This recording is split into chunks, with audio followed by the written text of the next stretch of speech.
Good morning, everyone, and welcome.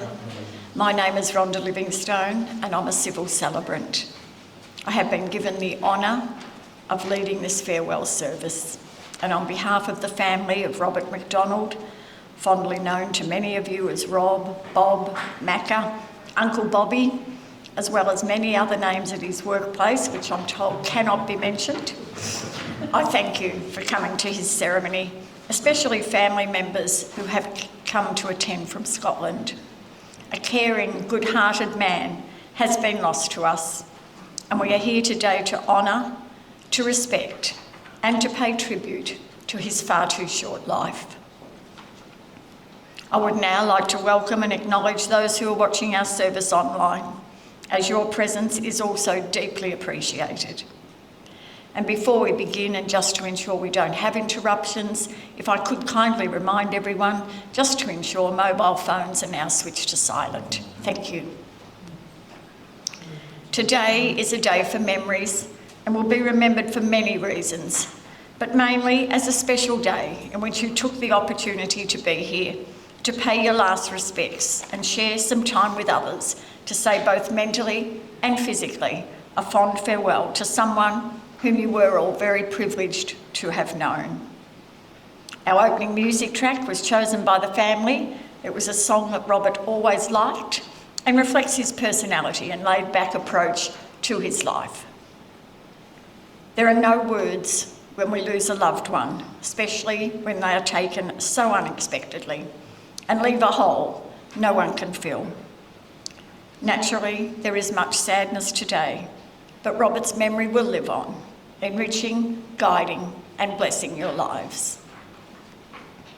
His death seems so unfair because his lifespan was shortened, and we are all left with a feeling of incompleteness and know that he leaves much unfinished and unsaid. Excuse me. Every one of you are joined to him in some way, through a bond of family, love, leisure, neighbours, work, friendship, or simply here today to support family members. And today your grief and sorrow are more painful, more intensified.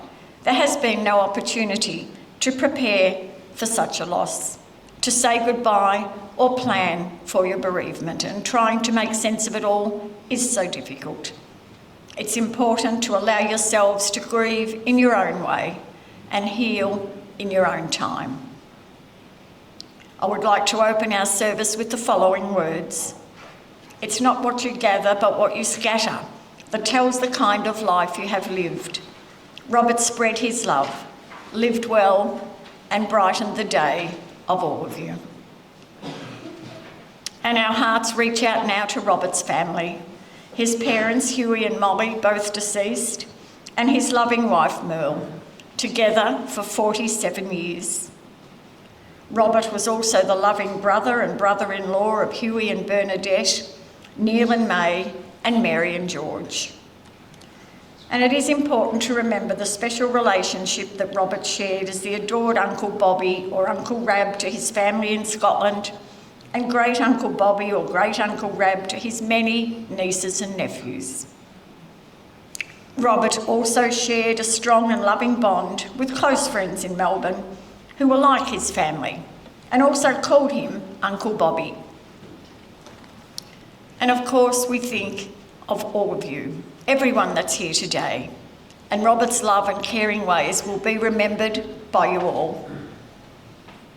And to commence our service, I would now like to ask Robert's nephew Neil to please come forward and share with us our first reading, chosen by Robert's sister Mary, and it's titled Remember Me, and listed in your order of service. Thanks, Neil.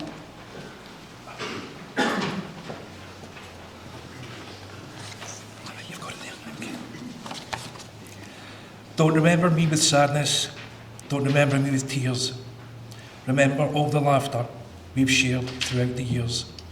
Now I am contented that my life it was worthwhile, knowing as I passed along the way I made somebody smile.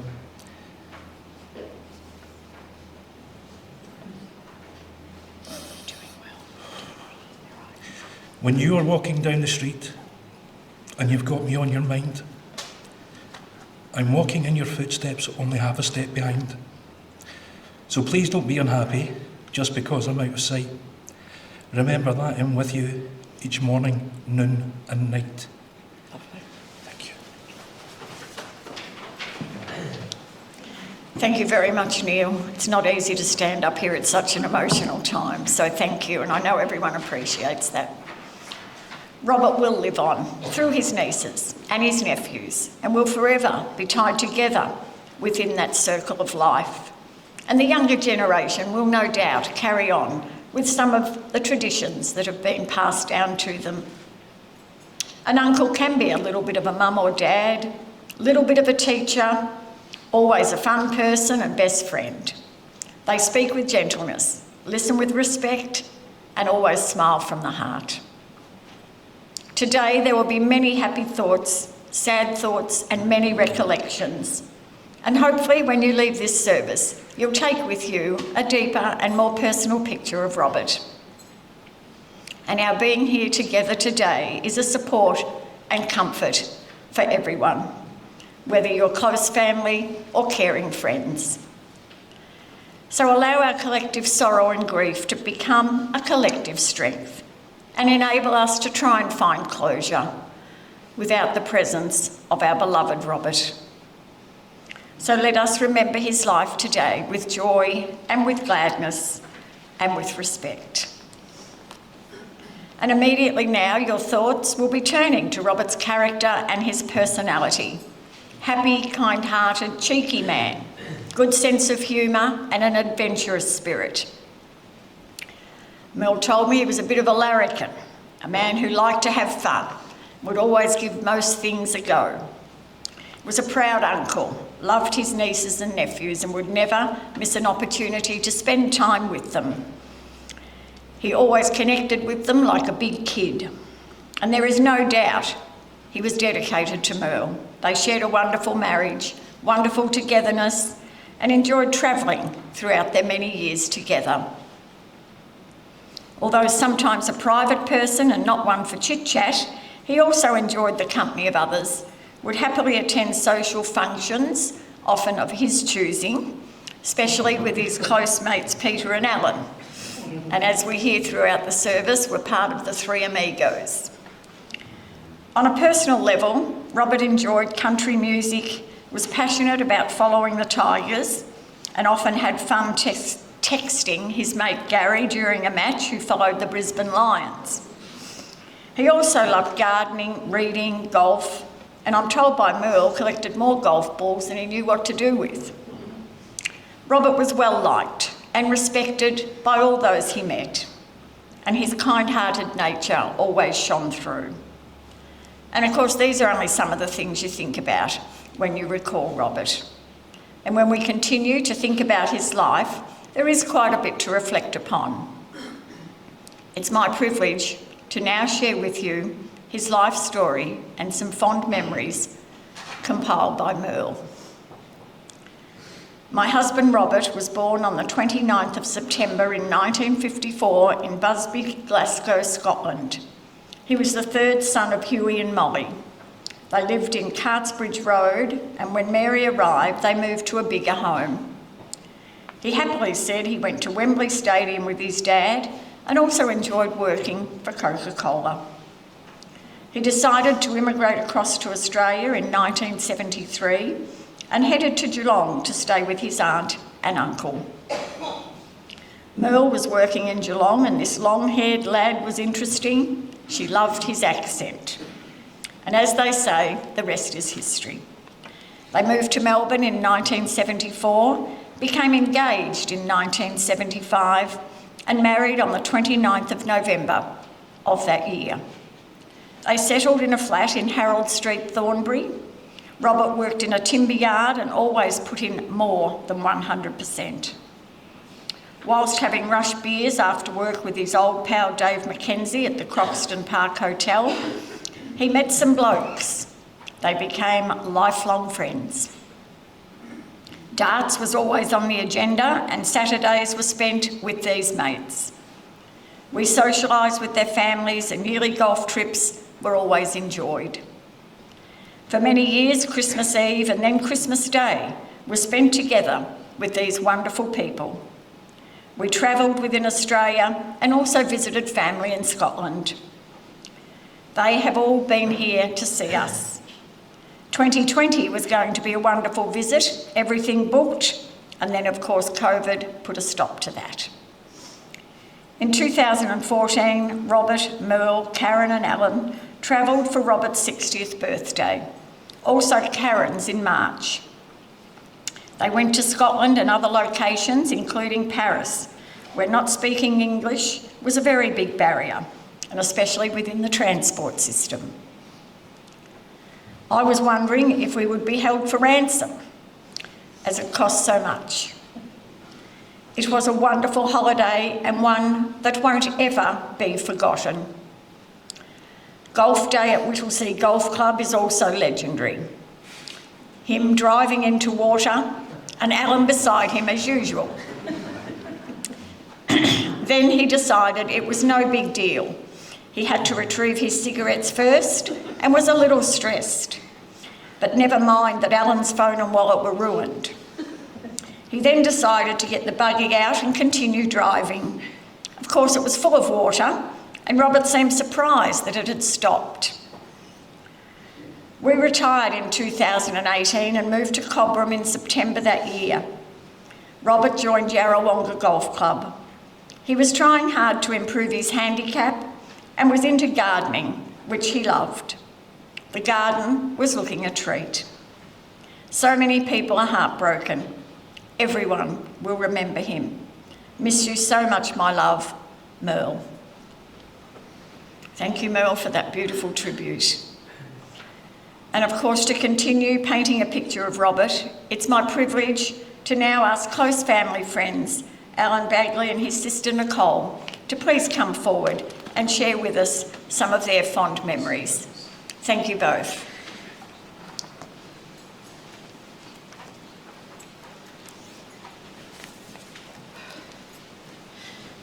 Thanks, Nicole. Thanks.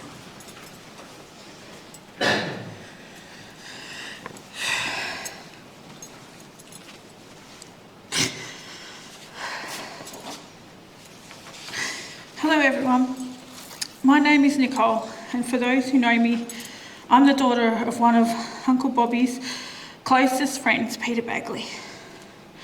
As you can already tell, he wasn't my real uncle, but when someone's been a major part of your life for approximately 45 years, they earned that title.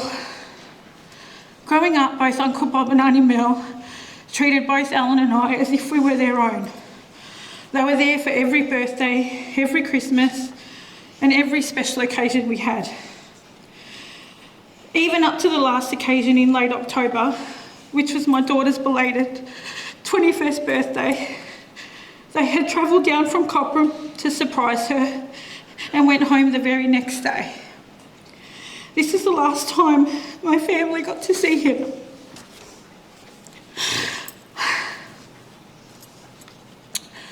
I remember Mum telling me once how Uncle Bob and Auntie Mel came to our house for dinner when I was about 5 or 6. Mum had put me to bed about 7:30 and then they were playing cards. I woke up at about 10 and came out and I started talking to them all. After a couple of minutes, Mum said, "Okay, love, it's time to go back to bed," and walked me to my room. My dad proceeded to tell Uncle Bobby that I was sleepwalking and talking while having a conversation. Uncle Bob says, "No, she was having a conversation with us and she didn't have her arms out." And Mum said, "Robert, you know they only do that in the movies." My most treasured memory was this year in March at my wedding. I asked Uncle Bobby to dance my father-daughter dance with me, along with his other good mate AJ, as my dad is no longer here with us. He said in his Scottish accent voice, "Of course, pet, anything for you." I could tell he was nervous, but he was so honoured and proud, and he held me so tight while wiping away my tears as we danced. Today the tears are here again, but now I don't have either of them to wipe them away. I can't begin to tell you how devastated and heartbroken I am to be standing here. I have some wonderful memories and conversations and some of the best pieces of advice over the years from you. You will continue to always be a big part of my life, and I cherish all you have done to make Alan and I feel like you were our own. You were your own. I gain strength knowing that you're up there with my dad, drinking all the VBs you like together and watching over us girls. I love you, Uncle Bobby. Love, Nicole, Pet. Thank you.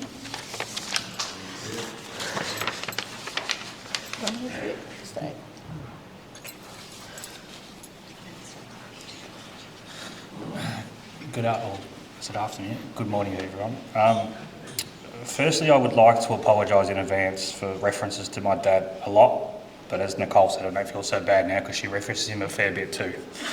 But I feel I'm up here today representing him as well today and talking on about the great man Uncle Bobby was to us all. I have no doubt he has already been welcomed up above with his mum Molly, his dad Huey and Dad and all the other loved ones up there. And as I said, our loss is everyone's gain up there.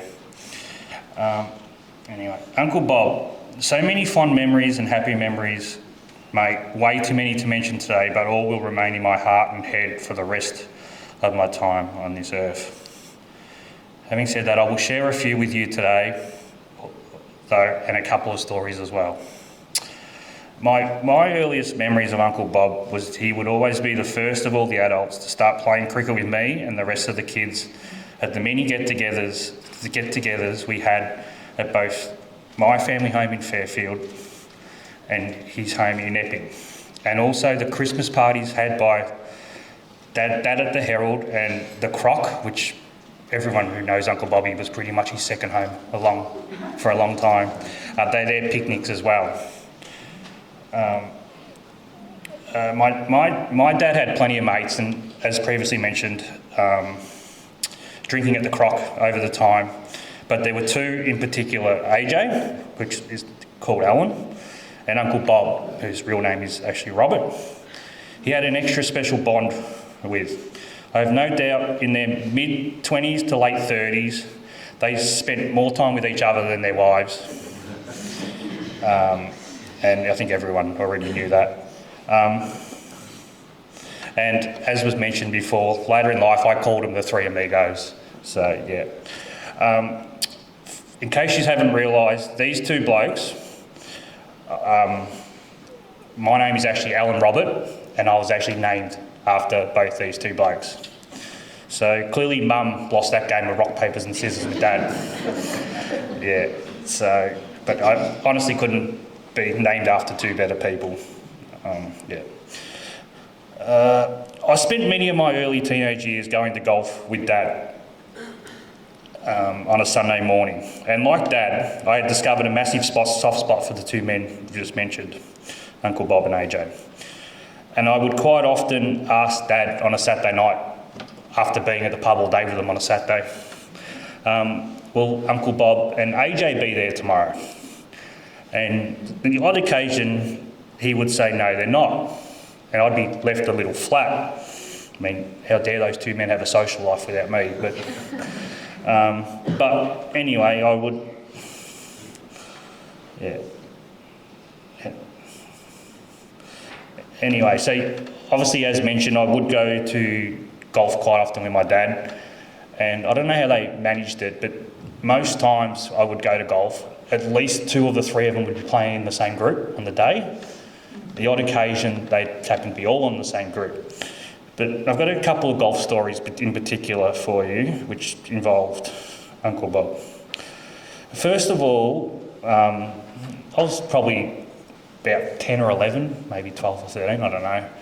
Anyway, I can't remember which hole it was and what golf course it was, but we're in pretty much the middle of the golf course and I needed to have a tinkle. So anyway, I've gone over there and Uncle Bob and AJ goes, well, just go over there on the fence. All right, so I've walked over to this fence and sort of was away from everyone and did my business. Anyway, I've come back. I said, oh, there's a couple of golf balls just over there, the fence. And they said, well, go grab them. They pretty much already knew that it was an electric fence. I didn't realise that. And sort of the people they are, but I mean, they obviously knew that it wasn't going to hurt me, but like a little buzz. So stupid me just toddles over there and straight away, being stupid, done it the second time. And they're just both pissing themselves laughing. Sorry for the language, peeing themselves laughing. Yeah. Another particular time, and I'm pretty sure if I remember correctly, I know for a fact, all three of them were actually playing in the same group this particular day. Anyway, I can't remember what hole it was again, but I found this golf ball and I picked it up again. I used to go wandering into the bushes a lot. Anyway, I picked up this golf ball and I could see that it had a massive crack in it, so that's why it's obviously just been left there. So I've picked it up. Anyway, I've sort of seen Uncle Bobby and Dad wasn't too far away from him. Knowing both of their golf games, they're probably both in the bushes anyway, so that's probably why. Anyway, I said, oh, I found this. And Uncle Bob goes, keep it in your pocket. He goes, in a couple of holes' time, we'll set AJ up. All right. I think he said AJ because Dad was next to him at the time, so I thought, well, I guess it's you, AJ. So anyway, so a couple of holes' time, and AJ's gone to... And then Dad's actually said at the time, because I think AJ was playing either a match play final or semi-final or something like that. And the other guy in this particular group, just checking he's not here today, no he's not, was a fairly competitive golfer. So Dad being sometimes the responsible one, said, oh, nah, maybe you shouldn't do it, maybe hold it for another time because it could get a bit tense and stuff like that. And Uncle Bobby's exact words was, nah, F him.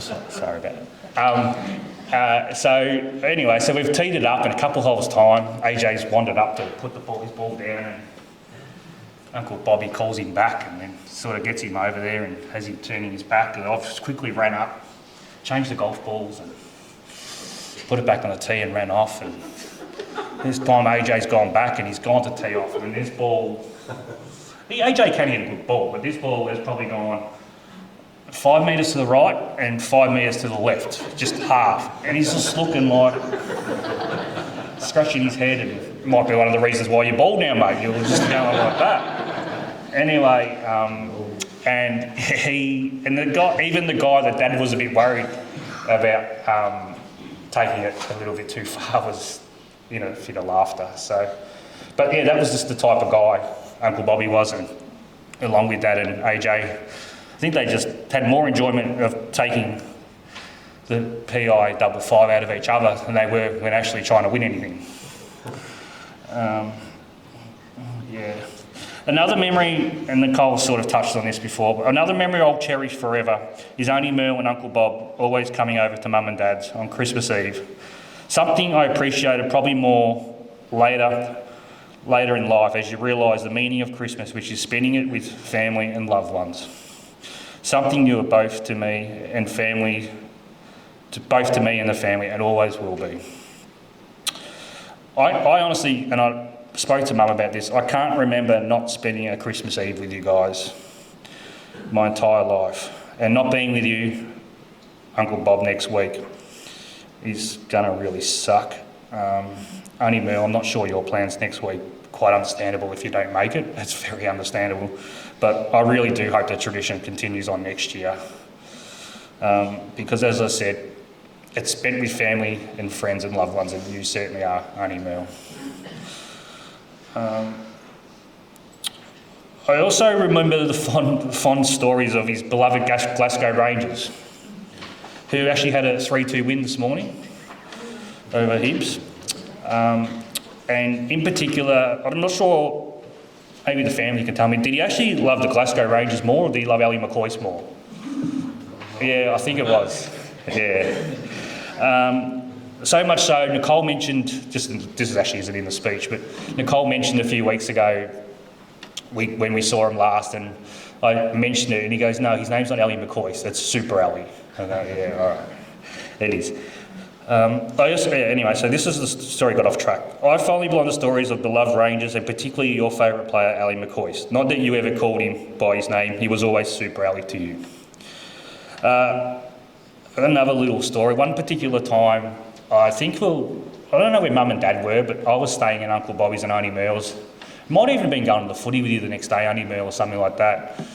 Anyway, Uncle Bobby had come home from work on a Friday night, and I think I was out the back playing with the dogs.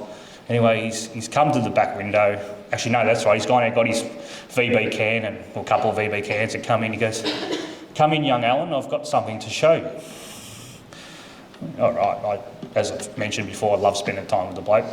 Anyway, we sit down and he puts on the old VHS recorder. And we went on to watch for the next hour and a half highlights of Super Ali. I think every goal he'd ever scored in the Scottish Premier League. And this is honestly, I'm not saying I have a love for the Glasgow Rangers, but I always follow them, and this is the reason why, and in particular Super Ali. And yeah, I know people have mentioned the Richmond Football Club and stuff like that, but yeah, I think he's always had obviously, there's no greater sportsman in his lifetime that he thinks is Super Ali.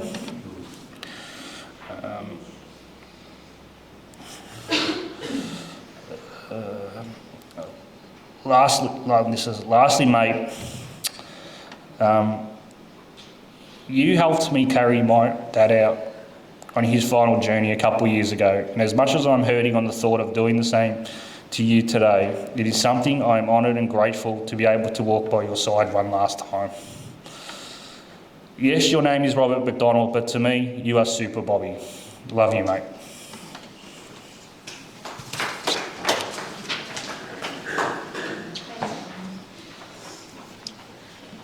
Thank you, Nicole and Alan, for speaking bravely, openly about Robert, and your Uncle Bobby would be very proud of you both today. And with Robert's passing, a page of history has now closed, and the memories of his life are the greatest possession that we now have, especially the little things and the real marks left upon us, such as a hug or a smile or a timely word of advice.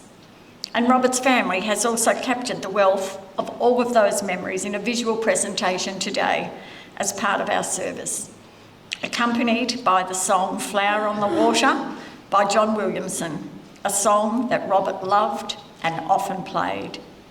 So I will now ask everyone to observe a few moments' silence, a time for quiet thought. Turn back the pages of Robert's book, recall the happy times that all of you have spent with him, and whilst viewing the slideshow, please think about his life in a private and personal way that each of you shared with him.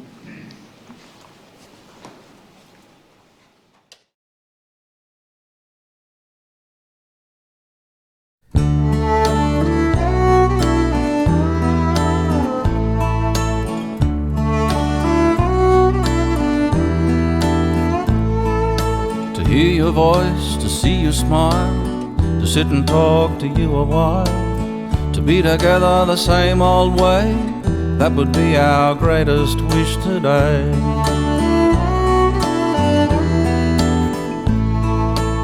To hear you laugh, to hear you cry, or just a chance to say goodbye, to say the things we didn't say, that would be our greatest wish today.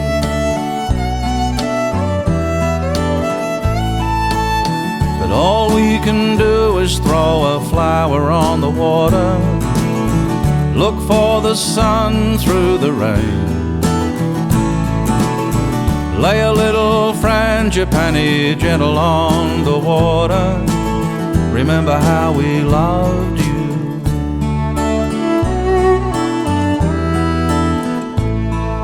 To comb your hair, to lace your shoes, buy some flowers, let you choose, a phone call when you're away, just to see if you're okay.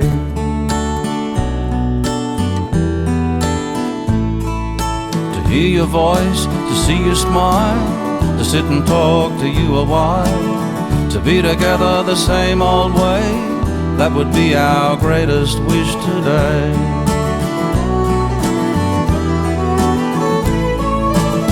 But all we can do is throw a flower on the water, look for the sun through the rain. Lay a little frangipani gentle on the water. Remember how we loved you. Remember how we loved you. All we can do is throw a flower on the water. Look for the sun through the rain. Lay a little frangipani gentle on the water. Remember how we loved you. Remember how we loved you. But all we can do is throw a flower. Remember how we loved you. Look for the sun through the rain. Remember how we loved you. But all we can do is throw a flower on the water. Remember how we loved you. Remember how we loved you.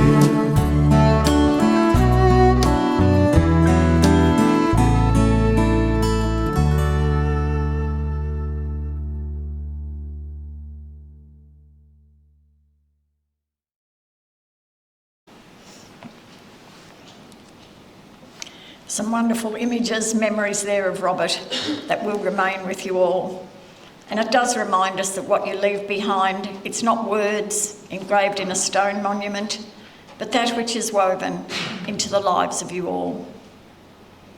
Today, much has already been shared with you about Robert, but to continue now celebrating his life, I would like to share some fond memories from a close family friend, Karen Johnson. Alan and I met Robert 46 years ago. We became very close to him and Merle, and in fact, we are more like family. Robert and Merle attended all of our children's milestones and all our special occasions. And as already mentioned, Robert, Alan and Peter were best mates. They had a great friendship, drank, played hard, had a lot of laughter together, and we, being their wives, called them, as we know, the Three Amigos. One day at the Croxton Park Hotel, where they met regularly, they tried to take a pool table out of the pub. It got stuck on the stairs and they couldn't get it through the door. So they left it there, went back to the bar to finish their drinks.